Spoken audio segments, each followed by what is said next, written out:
Hello everyone, I am Lata Jha and welcome to the latest episode of our show Business of Entertainment, your weekly dose of the financial performance of what's buzzing in the world of entertainment, at the movies, on TV and on streaming platforms around you.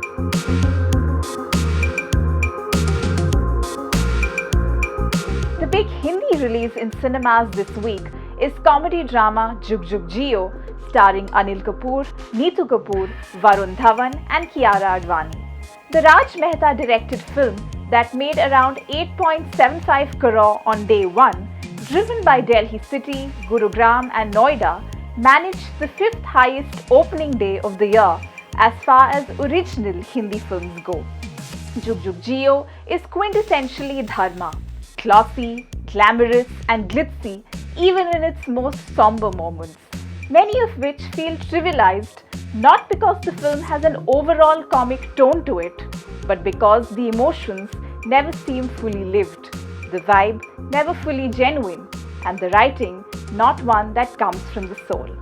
Further, the stars are not exactly shining bright enough for Hindi film producers. A spate of big flops is driving producers to renegotiate steep salaries of A-list actors who've not fired at the box office in the last few months. Older stars like Akshay Kumar, as well as younger actors like Varun Dhawan, Ranveer Singh, Ayushmann Khurrana and Tiger Shroff may have to take a 20 to 30% cut for their next few projects, producers feel, as that money is better spent on scaling up production quality and visual effects. The reduction is expected in the upfront fee rather than in revenue shares after the release.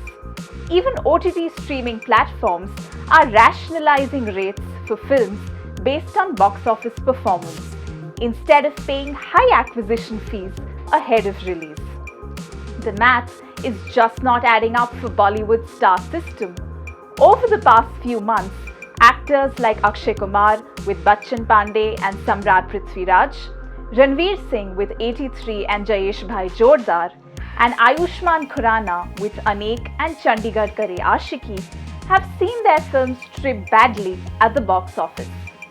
Spectacles such as RRR and KGF Chapter 2 have brought in mega box office numbers, but producers know they cannot bank on such success every quarter or even every 6 months. Much of the enthusiasm that has to do with pent-up demand among audiences will gradually wane. The other challenge is that OTT platforms too are backtracking if the film doesn't find a draw at the box office, unlike earlier when they were more enthusiastic about simply picking up the biggest titles. That's all we have as far as entertainment goes this week. We will be back next week with more news and context on all that's fun and entertaining in hopefully better times. Till then, stay safe, thanks for tuning in, and remember this video is also available as a podcast on various platforms.